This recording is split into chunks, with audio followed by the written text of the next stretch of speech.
JEE में atomic structure की importance को कौन नहीं जानता। ये चैप्टर जितना फिजिक्स में इंपॉर्टेंट है उतना ही केमिस्ट्री में इंपॉर्टेंट है।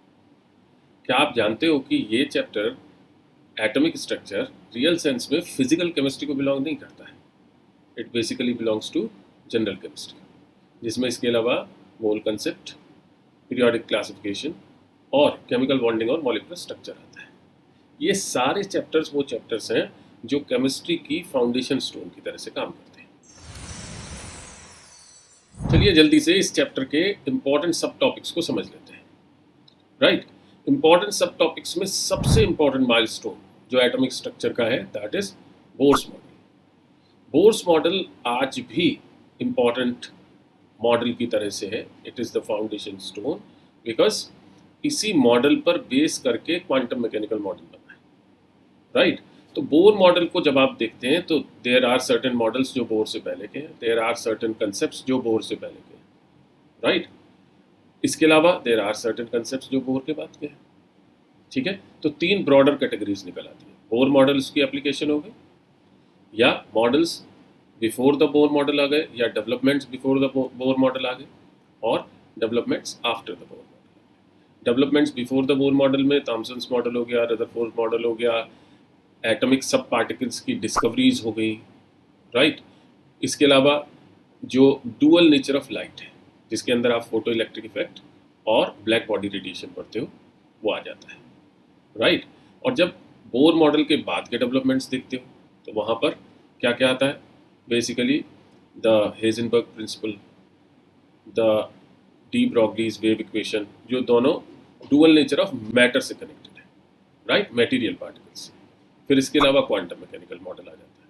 क्वांटम मैकेनिकल मॉडल में अगर आप देखते हो तो ऑर्बिट, ऑर्बिटल, सबशेल, इनके कंसेप्ट आ जाते हैं, इनका विजुअलाइजेशन आ जाता है। और इसके अलावा आपका जो क्वांटम मैकेनिक्स इन पर्टिकुलर आप बोलते हो क्वांटम नंबर्स, वो आ जाते हैं। आपको लगता होगा आप सर जल्दी से बता दें कि इन इंपॉर्टेंट टॉपिक्स में से कौन से टॉपिक्स इजी हैं और कौन से टॉपिक्स टफ हैं। राइट, बट ध्यान दो, it is one of the most important task. Because होता क्या है कि कुछ टॉपिक्स किसी पर्टिकुलर स्टूडेंट के लिए इजी होते हैं, वो दूसरे के लिए टफ होते हैं, एंड वाइस वर्सा। मीन्स कोई टॉपिक है जो आपके लिए टफ हो सकता है, दूसरे के लिए इजी हो सकता है, या दूसरे के लिए टफ हो सकता है, आपके लिए इजी हो सकता है। ठीक है, but by the grace of God इस पर्टिकुलर चैप्टर में क्या है कि फैक्चुअल इंफॉर्मेशन और उसका विजुअलाइजेशन, ये दो कैटेगरीज हम आसानी से डिवाइड कर सकते हैं। तो मेरे ओपिनियन में जो ईजियर टॉपिक्स यहाँ होने चाहिए वो फैक्चुअल इंफॉर्मेशन से रिलेटेड होने चाहिए, जिनको स्टूडेंट आसानी से पढ़ के समझ सकता है। ठीक, फॉर एग्जाम्पल जितने भी मॉडल्स हैं उन सारे मॉडल्स के पोस्टुलेट्स हो गए, फैक्चुअल है। राइट, इसके अलावा अगर हम बात करते हैं तो जो क्वांटम नंबर्स की कैलकुलेशंस है, ईजी है, मैथमेटिकल एप्टीट्यूड वाला स्टूडेंट आसानी से कर सकता है। या इलेक्ट्रॉनिक कन्फिग्रेशन लिखना है, एक बार अगर प्रॉपरली इसकी फिलॉसफी समझ गए तो आसानी से लिख सकते हैं, फिर तो कोई डाउट ही नहीं। सो अगर हम देखें तो ये तीन कैटेगरीज हो जाती हैं। एक तो फैक्चुअल कैटेगरी हो गई, दैट मीन्स डिफरेंट मॉडल्स के पोस्टुलेट्स। दूसरा जो इन्फॉर्मेशन हो गई that is about the quantum numbers, इनकी कैलकुलेशन। और तीसरा इलेक्ट्रॉनिक कन्फिग्रेशन का लिखना। ये तीनों ईजियर टॉपिक्स की कैटेगरी में आने चाहिए। चलिए अब डिफिकल्ट टॉपिक्स को फटाफट देखते हैं।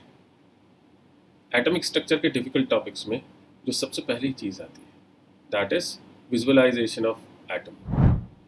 हमें ऑर्बिट पता है, ऑर्बिटल पता है, सबशेल पता है, एटम कैसे दिखता है वो हमारे लिए एक डिफिकल्टी हो जाती है। Right, most of the cases में मैं स्टूडेंट से पूछता हूँ, यार you know 2px, 2py, 2pz, where these orbitals are situated in an atom, and उनके लिए ये बहुत डिफिकल्ट हो जाता है।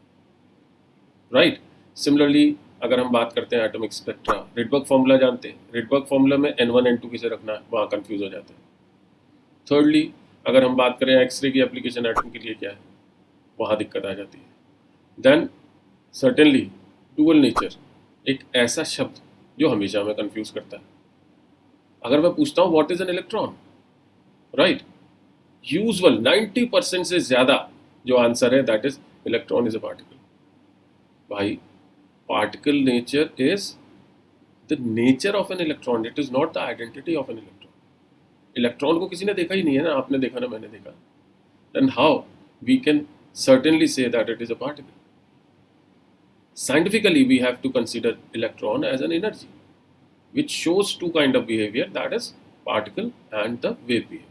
तो these kind of challenges are there in front of students जब वो इस पर्टिकुलर चैप्टर को ग्रिप करना. हम सबने साइंस की डेफिनेशन पढ़ी है. अगर याद दिलाऊं आपको तो science is the systematic study of any subject. और ये वर्ड जो है वो इतना वास्ट है. पॉलिटिकल साइंस ह्यूमैनिटीज़ का सब्जेक्ट है, उसमें भी साइंस वर्ड लिखा हुआ. तो सिस्टमैटिक स्टडी में हमेशा जब कभी भी किसी चैप्टर को हम ग्रिप करने जाएंगे तो हमें सर्टेन प्री रिक्विसाइट्स रिक्वायर्ड. एग्जैक्टली उसी तरह से एटॉमिक स्ट्रक्चर के लिए भी प्री रिक्विसाइट्स हमें चाहिए होती है. राइट.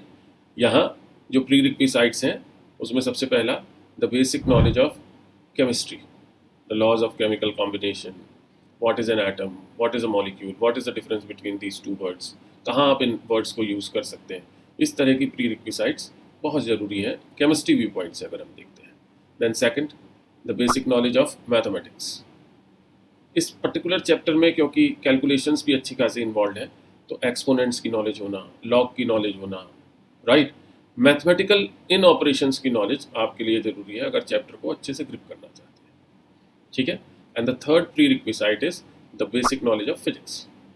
फिजिक्स में इन पर्टिकुलर हमको चार्ज के बारे में, चार्ज के मोशन के बारे में, फोटो इलेक्ट्रिक इफेक्ट के बारे में, या फोटो इलेक्ट्रिक इफेक्ट का रीज़न, या हम बात करें एनर्जी की, तो ये जो बेसिक कंसेप्ट्स हैं फिजिक्स के, एनर्जी कैसे वो किस तरह से इम्पैक्ट डालती है डिफरेंट चीज़ों पे, काइनेटिक एनर्जी क्या होती है, पोटेंशियल एनर्जी क्या होती है, वो सारे के सारे बेसिक टर्मिनोलॉजीज की नॉलेज हमें होनी चाहिए. अब एटॉमिक स्ट्रक्चर को हम फाउंडेशन स्टोन की तरह से तो जानते हैं, बट दैट डजंट मीन कि इस पर्टिकुलर चैप्टर से बहुत सारे क्वेश्चंस जेईई मेंस में आते हैं. राइट. इन पर्टिकुलर जब हम बात करते हैं तो ये चैप्टर फाउंडेशन स्टोन इसलिए माना जाता है क्योंकि ये बहुत सारे दूसरे चैप्टर्स के कंसेप्ट्स को अंडरस्टैंड करने में हेल्प करता है. राइट. अगर हम लास्ट 3 years का एनालिसिस देखते हैं तो in the year 2022 and 21 there were 0 to 1 questions in section 1 and 0 to 1 questions in section 2. यानी इन टोटल 0 क्वेश्चन मिनिमम और 2 क्वेश्चंस मैक्सिमम किसी पेपर में प्रेजेंट थे, जिसकी वेटेज आप समझ सकते हैं. Minimum weightage 0 marks and maximum weightage 8 marks. While in the year 2023, there were 0 to 2 questions in section 1 and 0 to 1 question in section 2. ठीक है. That means जो मिनिमम वेटेज हो गई that is of 0 marks और मैक्सिमम वेटेज हो गई 12 marks की. Right. एक और इंटरेस्टिंग बात है कि इस पर्टिकुलर चैप्टर से इन 3 सालों से पहले जो क्वेश्चंस आते थे वो मोस्ट ऑफ द क्वेश्चंस या तो एटॉमिक स्पेक्ट्रा पे होते थे, रिडबर्ग फार्मूला पे, या फिर फोटो इलेक्ट्रिक इफेक्ट पे होते थे. बट नाउअडेज इन 3 सालों में जो ट्रेंड है वो थोड़ा सा चेंज हुआ है. क्वांटम मैकेनिकल मॉडल से रिलेटेड क्वेश्चंस ज़्यादा आने लगे. दैट मीन्स जो इंक्लिनेशन है वो मॉडर्न कंसेप्ट्स की तरफ शिफ्ट हुआ है. तो इस पर्टिकुलर चैप्टर को ग्रिप करते समय हमें इस छोटी सी बात का भी ध्यान रखना.